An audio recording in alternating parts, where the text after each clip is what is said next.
Yeah. In these streets, I done seen it all, man. Seen niggas kill their own partner. Seen niggas tell on their own mama. In Jasper, Michigan. Well, I can remember, I was born in Jackson, Michigan, where world's largest wall prison was. My mom left and went to moved to Jasper with a rich white man.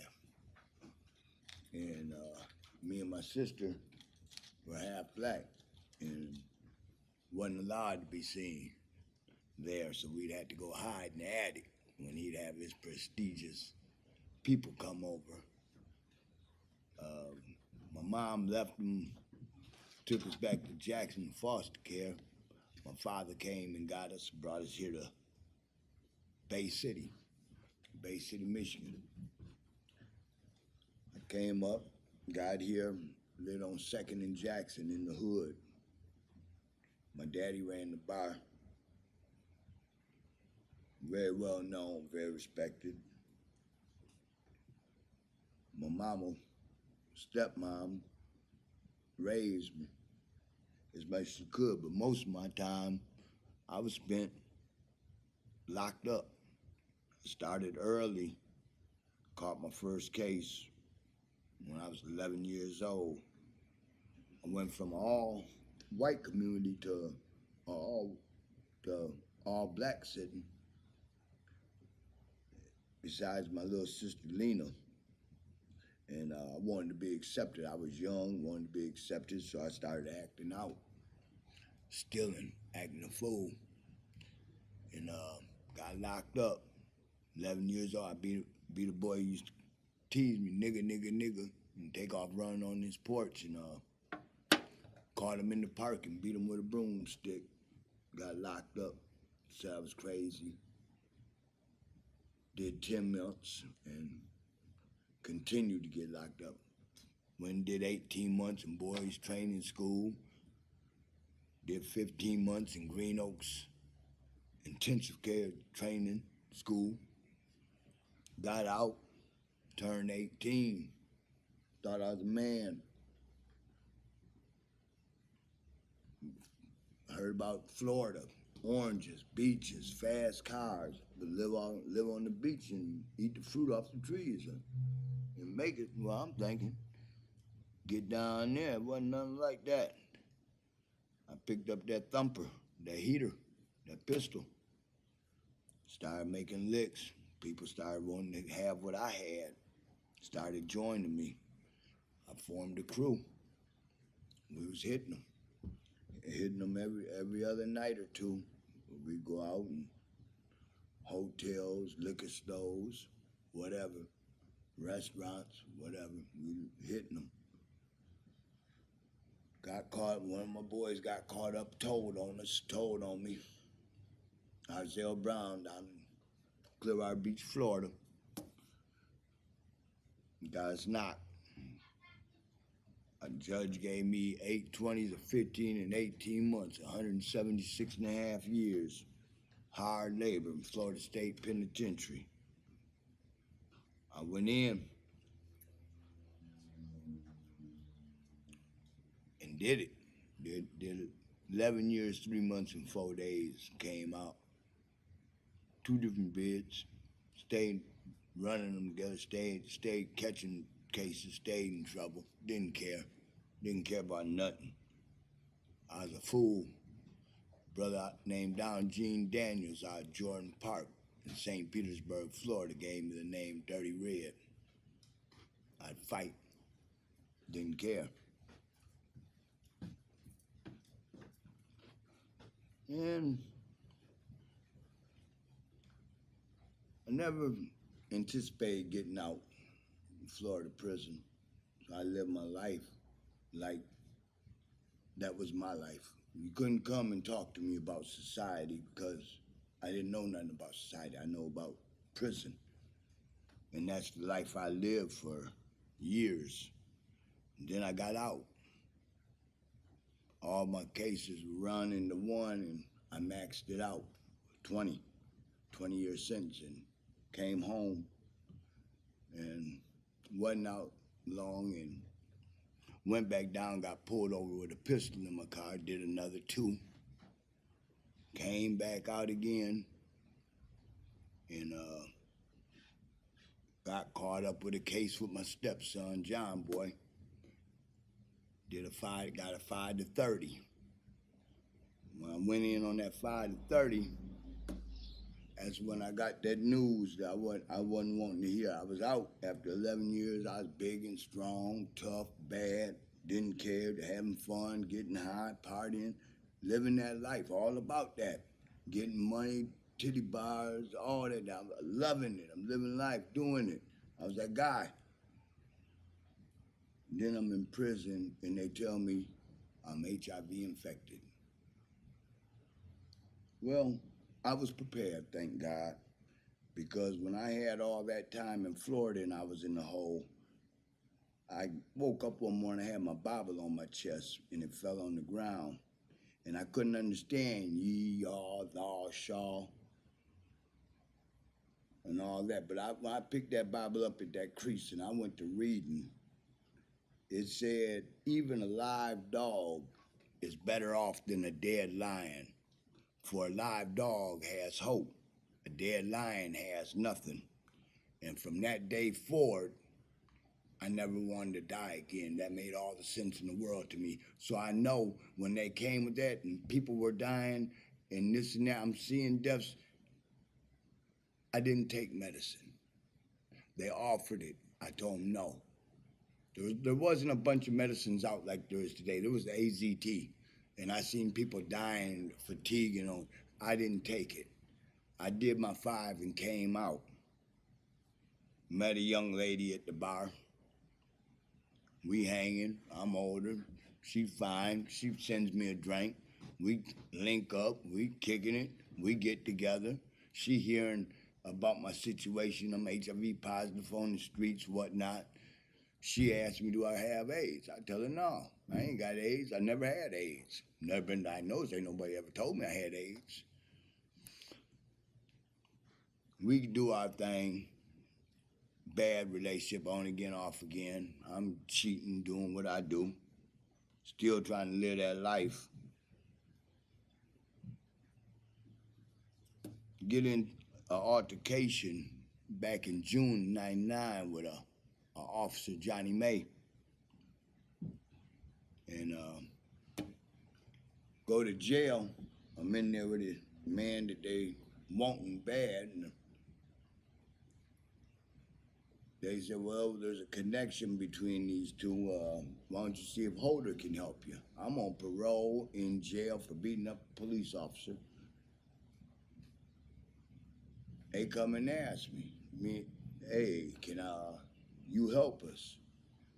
What do you know about this guy? I know everything. I don't know nothing. In all reality, I don't know nothing, but I know everything because I'm trying to get out. I want out. Okay, well, he won't talk me in here. They let me out, get my license, let me off parole. Everything. Everything. I can ride. I can do what I want to do. I'm free. I got license to do what I want. I can hang. I can do like I want. And I'm doing it. The next day after they got the man they wanted, they came in and got me. And when they got me down there, they brought the case back up on me that they took me to court and released. They discharged off me to let me out to help them. They put that case back on me. On today, 17 years ago, they brought the HIV case against me that I didn't tell her, I didn't inform her. I was laying in a cell in the Bay County Jail, facing 2 lives in 30 years, and I couldn't swallow Jello. The doctor came in and told me to prepare for expiration. I had days to live. And they never once tested me. I went to trial. The victim came. We was in a relationship. We got back together. She recanted, said she lied. They give me a jury, 11 white women and 1 white man. And everything said this is an African-American man with HIV with a white woman from the very beginning until the very end. 5 of them admitted they was racist, but they still convicted me. And I spoke out against things that I felt were unfair, unjust. And as a result, I received 10 to 15 years in prison. I was sent away to die. I went in and won a lawsuit for $31,000 right off the top.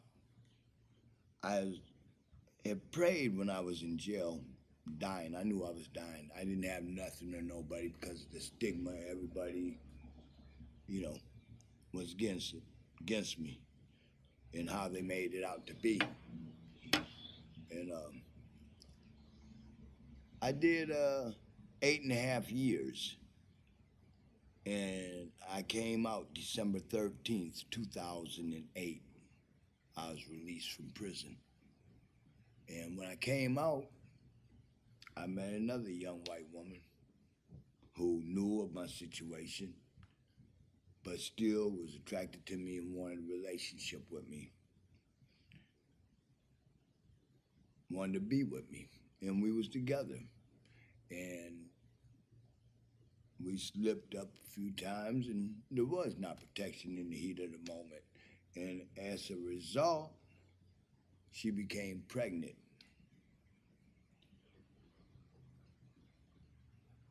And on April 10th, 2010, she brought a healthy, beautiful little boy, natural birth, into the world. Today means everything to me. He's a big part of the reason why I'm doing this video.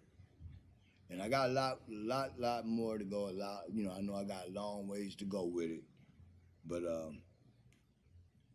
for over 15 years, it's been undetected in my system. And what I feel people should understand and get educated and know is that what I'm seeing out here today is people don't want to know because of the stigma. So people ain't being tested. And because they ain't being tested, they ain't being treated. And because they ain't being treated, the virus is spreading. And if you ain't treating it, it will kill you. But if you go and get tested and you test positive and you get on the proper medications, you can bring it to an undetectable status. That was wrong. When I think about it hard and I look at the paperwork and what the judge said to me and what was done, it's I can see the whole thing, but I ain't mad or upset or nothing. But it seems like I need to prevent it from happening again to someone else. But that won't happen because people want to get tested. They don't want to get tested.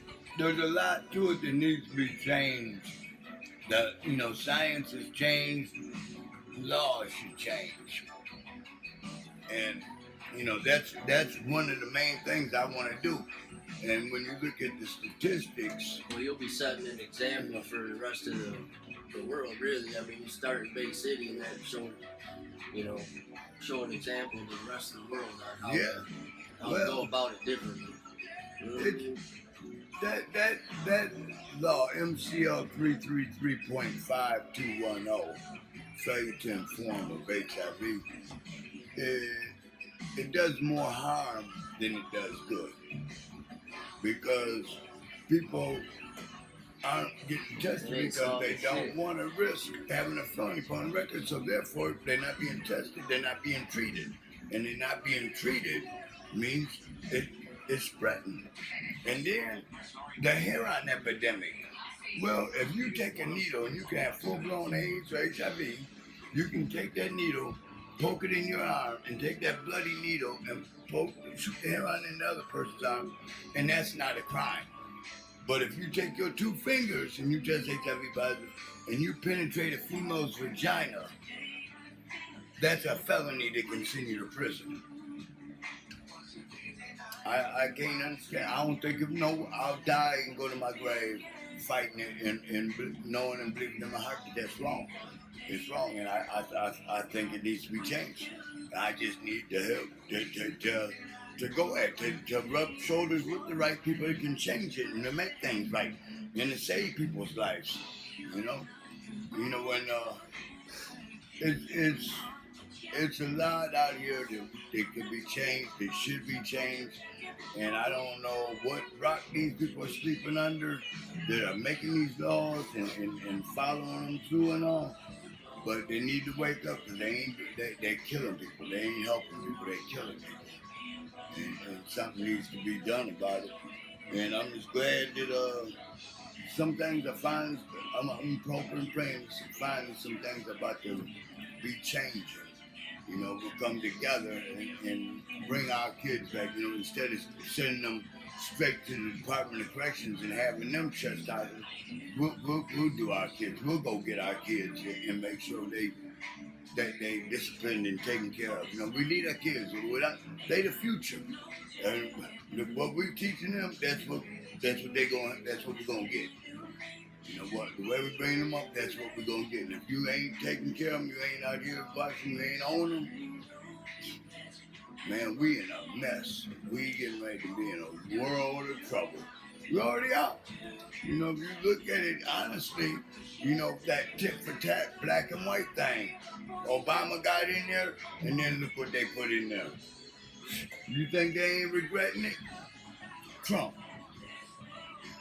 We can, they said North Korea got a missile that can hit California and some of the eastern states.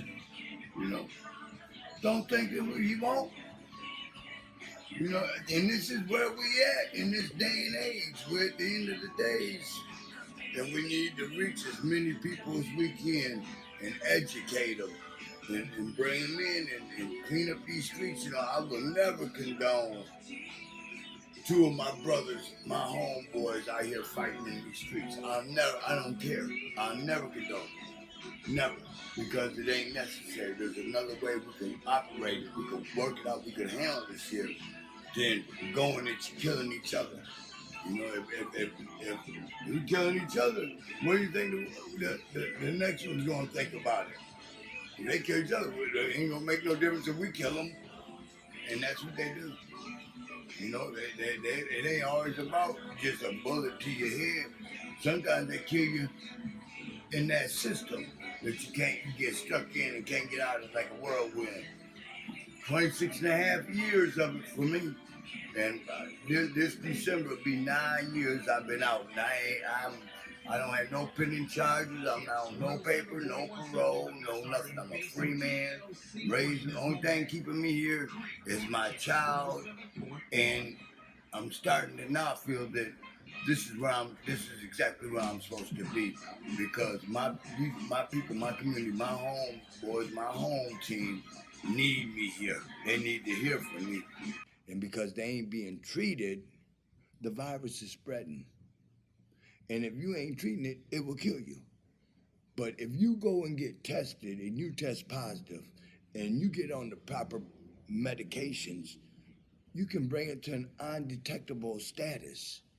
And that's what many people in the world are fighting for today, is to bring it to that undetectable status, because undetectable equals untransmittable. You can't pass nothing that's not detected.